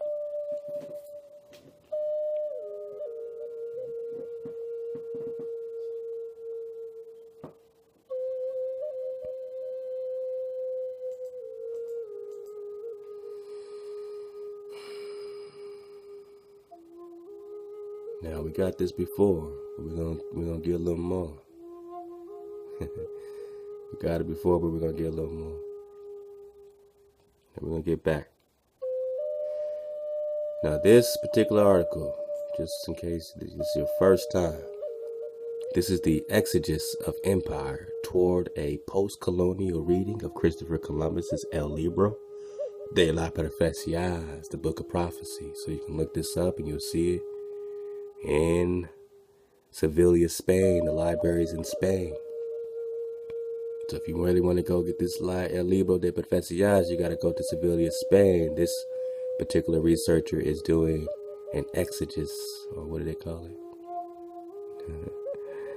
An exegesis.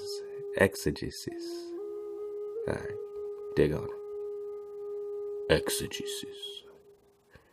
So let's go. While several important studies address the religious dimension of the conquest of the Americas, scholars of religion have devoted relatively little attention to this period in the history of biblical interpretation, or to the place of the Bible in shaping the Spanish colonial enterprise in the Americas. Among the earliest and most fascinating witnesses to the latter is a manuscript of 84 folios or pages, dated between September 13th, 1501 and March 23rd, 1502, and now preserved in the Biblioteca Colombina in Sevilla. It begins, "This is the beginning of the book or collection of authorities, sayings, opinions, and prophecies concerning the need to recover the holy city and Mount Zion." Do you doubt that he came here to find you? Why did he bring a Hebrew interpreter? Why did Columbus bring a Hebrew interpreter? Was he looking for the holy city? Was he recovering the holy city and Mount Zion in America? The Americas, we're only talking America, America, holy city, America, America, America, holy city, America. So this is the beginning of the book or collection of authorities, saying, opinions, and prophecies concerning the need to recover the holy city in America and Mount Zion in America, and the discovery and conversion of you, Negro, of the Indies, islands of the Indies, islands of the Indies, islands of the Indies, Prester John, Emperor of the three Indias, and of all peoples and nations. So not only the people of the islands of the Indies that are protecting the holy city in America. So, remember, this manuscript, commonly known as El Libro de las Profecías, the Book of Prophecies, was compiled by Christopher Columbus himself in collaboration with his goon, Gaspar Garcia, a Carthusian monk of Italian origin, right, who back in Sevilla. So, this is the book, beginning of the book of authorities. These are just authorities. So these are the authorities that they were gathering in Granada, that they were gathering out here. Sayings and opinions and prophecies concerning the need to recover the holy city and Mount Zion, and the discovery and conversion of the islands of the Indies and of all people. Remember the dumb Diversas, 1452. So if the dumb Diversas is 1452, and this is dated 1501, then the 1452 Dumb Diversas Papal Bull was written for this. And this followed the discovery and conversion of you, my indigenous brothers and sisters, of the islands of the Indies, the three Indias, you're in one of them, and of all peoples and nations, for Ferdinand and Isabella, our Spanish rulers. This manuscript, commonly known as El Libro de Profecías, the Book of Prophecies, was compiled by Christopher Columbus himself. He goes on, Reverend and devoted Father, when I came here to Granada, I began to collect in a book excerpts from authoritative sources that seemed to me to refer to Jerusalem. Where, Columbus? Here in America. Mount Zion, Holy City, Peru, Jerusalem. I planned to review them later and to arrange them properly, but I became involved in my other activities, killing and slaughter, and did not have time to proceed with my work. All right, so you see sending somebody all his work. Now we're going to just get this last part here.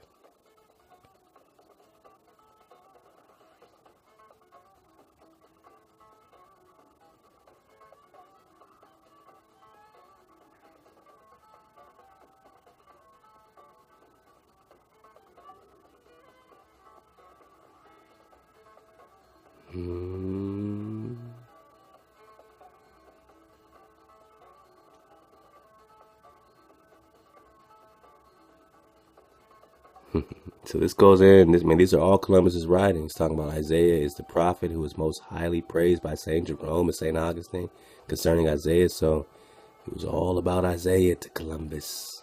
It was all about Esdras to Columbus. Now, we talked about prophecy, the 7 kinds of prophecy. I always wanted to get that back. This is how we're going to make our dismount right here, right now. Later in Guracio's hand. This is Columbus's goon. Wait. So I'm going to get this right quick.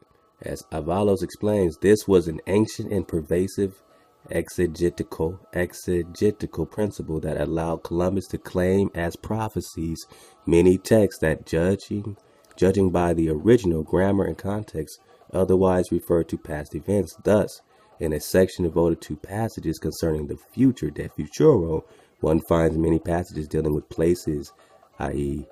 targish, involved in events that occur in the days of the Old Testament. However, those past events are viewed as prophecies that oblige Columbus to seek lost biblical lands.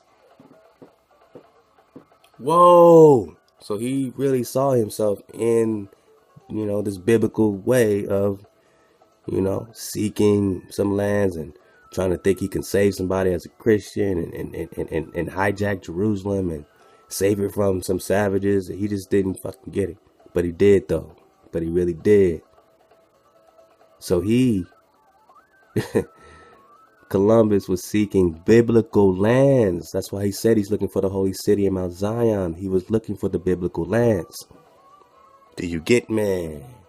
Now, we're talking about the Book of Prophecies, right? So there are 7 kinds of prophecy. The first is, there are 7 types of prophecy. The first is ecstasy, a transport of the mind. Now, this is what is coming from these hijacks, but let's see if we can get some babies out. The first is ecstasy, a transport of the mind. For example, when Peter, in a state of mental confusion, saw the vessel containing various animals being lowered from heaven in the hijack of Acts. The second kind is a vision, exemplified by the words of Isaiah, I saw the Lord seated on a lofty throne. The third is a dream. For example, Jacob sleeping saw a ladder leading to heaven. The fourth kind of prophecy occurs in a cloud. For example, when God spoke to Moses and to Job after his misfortune. The fifth is a voice from heaven, like the one that spoke to Abraham, saying, do not lay a hand on that boy, and to Saul on the highway, Saul, Saul, why do you persecute me? The sixth is received through a parable. For example, Solomon in Proverbs, and Balaam when he was commissioned by Balak. The seventh kind of prophecy is permeated by the Holy Spirit, they say, experienced by nearly all prophets, right? So those are the 7 types of prophecies. And they get into divine illumination and inspiration. So he was pretty much saying, you know what, I have this vision, I have this inspiration, I'm able to interpret. Columbus himself, both as an interpreter of biblical prophecy and as the chosen instrument of its fulfillment through his journeys, as he claimed in his letter to Donna Juana. Check it out. God made me the passenger of the new heaven. Whoa. God made me, Columbus says, the passenger of the new heaven and the new earth, of which he spoke through St. John in the Apocalypse in the hijack, after having spoke of it through Isaiah. So he's hijacking Isaiah, and he showed me to that location. So he said, God made me a messenger of the new heaven and the new earth, of which he spoke through St. John in the Apocalypse, and having spoken of through Isaiah, and he showed me to that location. So he truly believed that the Creator was showing him to the location of where he wanted him to slaughter his children. And as we know, it's all order. So perhaps he's right. And here we are after the slaughter. Have we learned yet? Are we in order yet? It's just the discovery and conquest of America, the latest